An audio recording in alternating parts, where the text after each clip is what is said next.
Hello students! I'm Teacher Cherry. Now we're going to discuss about factoring perfect square trinomial. Here is the objectives.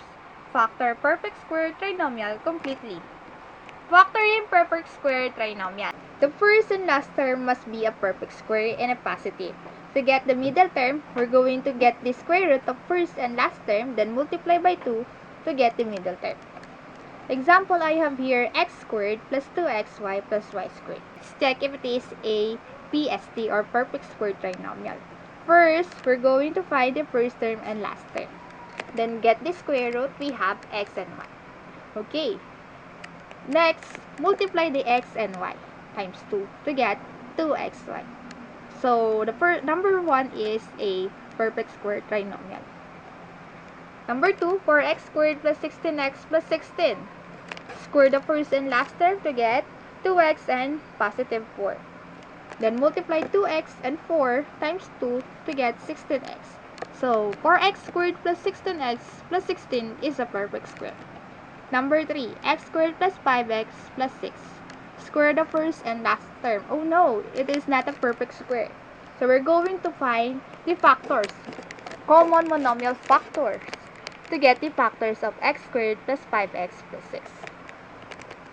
Next, whenever you multiply a binomial by itself twice, the resulting trinomial is called perfect square trinomial. Look at first and last term of this trinomial. In-square lang natin yung a squared sa b squared.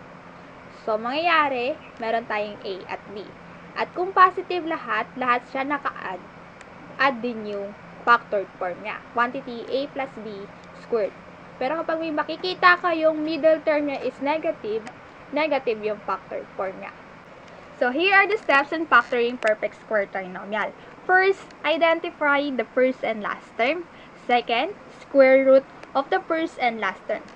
Second, find the square root of the first and last term. Third, middle term must be twice the product of the square root of the first and last term.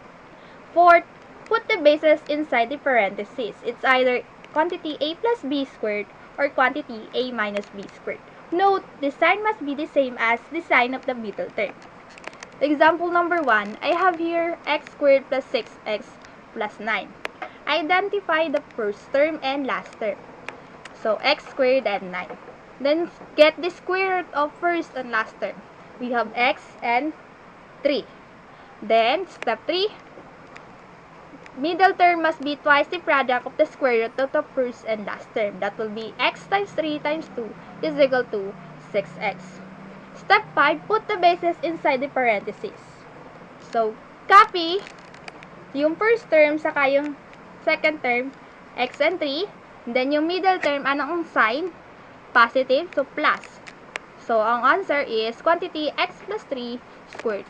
2. For example, x squared minus 8x plus 16. Identify the first and last term. That will be x squared and 16. Then, find the square root of the first and last term. X and 4. Step 3. Twice the product of the square root of the first and last term will be the middle term. X times 4 times 2 is equal to 8x. Put the bases inside the parentheses. Note, the sign must be the same as the sign of the middle term. So, x minus 4, yung x ibaba natin, yung 4 ibaba natin, tingin tayo kay middle term. Negative. So, negative yung nasa gitna. So, the answer for x squared minus 8x plus 16, that will be quantity x minus 4 squared. Example number 3, factor 9x squared plus 36x plus 36. Identify the first term and last term. That will be 9x squared and 36. Then find the square root of the first and last term. That will be 3x and 6.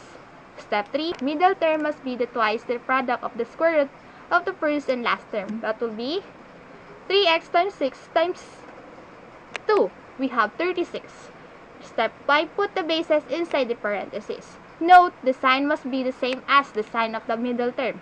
What is the sign for our middle term? Positive. So, bring down 3x and 6. So, that will be quantity 3x plus 6 squared. Let's try this one. Identify the missing term. For number 1, we have x squared plus 10x plus 25. So, square root mo yung first term, that will be x. So, the answer is quantity x plus 5 squared. For number 2, we have 16x squared plus 72x plus 81. So, the missing term is the second term. So, the answer is, square root of 81, we have 9. The answer is 4x plus 9 squared. For number 3, we have b squared minus 22b plus 121. The missing term is the first term. Square root mo yon, b squared. Squared mo yung b squared, so we have b plus 11 squared. For number 4, we have 49p squared minus 42pn plus 9n squared is equal to, ano yung missing term? That will be the first term. So, square root mo si 49p squared, we have 7p. So, the answer is equal to quantity 7p minus 3n squared. Last, we have s squared plus 2s plus 1. The missing term here is the last term. Square root mo si 1, we have positive 1. So, the answer is quantity s plus 1 squared. That's all. Thank you and have a nice day.